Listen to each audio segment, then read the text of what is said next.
இந்த ஆண்டு சிம்ம ராசிக்கு எத்தகைய பலன்கள் 2026ஆம் ஆண்டு புதிய ஆண்டு சிம்ம ராசிக்கு எத்தகைய நன்மையான ஒரு பலன்கள் நடக்கிறது என்பதை பார்ப்போம்.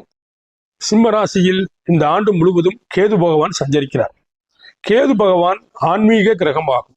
நீண்ட நாட்களாக தீர்த்ததல யாத்திரை, ஆன்மீக சுற்றுலா செல்ல வேண்டும் என்று நினைக்கும் சிம்மராசி நண்பர்களுக்கு இந்த ஆண்டு மிக சிறந்த ஒரு ஆண்டாக இந்த ஆண்டு அமையும். தீர்த்ததல யாத்திரை அமைப்புகள் உண்டாகும். ஆன்மீக சுற்றுலா போன்றவை கிடைக்கும்.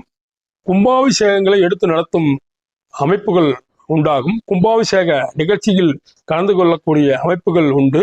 சித்தர்கள் வழிபாடும் சித்தர்கள் தரிசனமும் சில நண்பர்களுக்கு ஏற்படலாம். இந்த ஆண்டு சிம்மராசிக்கு 3ஆம் இடத்தை குரு பார்ப்பதால் மாமனார் வழியில் அனுகூலம் உண்டு.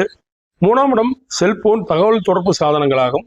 புதிய செல்போன் வாங்கும் யோகமும், 3ஆம் இடம் டூ வீலர் போன்ற அமைப்புகளை குறிப்பதால் புதியதாக இருசக்கர வாகனம் டூ வீலர் வாங்கக்கூடிய அமைப்புகள் சிம்மராசிக்கு உண்டு. இந்த சமயத்தில் ஜாதகர் சிம்மராசியினுடைய நண்பர்களுடைய முயற்சிகள் பலிதமாகும். முயற்சி ஸ்தானத்தை குரு பார்ப்பதால் முயற்சிகள் பலிதமாகும். குழந்தை பாக்கியம் 5ஆம் இடத்தை குரு பார்ப்பதால் இந்த ஆண்டு சிம்மராசிக்கு வெகு நாட்களாக குழந்தை இல்லாத சிம்மராசி நண்பர்களுக்கு குழந்தை பாக்கியம், குழந்தை அமைப்புகள் உண்டாகும். குலதெய்வ அருள் கட்டாயம் கிடைக்கும். குலதெய்வ கோயிலுக்கு அடிக்கடி செல்லக்கூடிய அமைப்புகள் உண்டு. குலதெய்வ அருளும் உண்டு. குழந்தை பாக்கியம் உண்டு. பொருளாதாரம் சிறப்பாக இருக்கும். அஷ்டமத்து சனி நடப்பதால் எதிலும் கொஞ்சம் மந்த நிலையே காணப்படும்.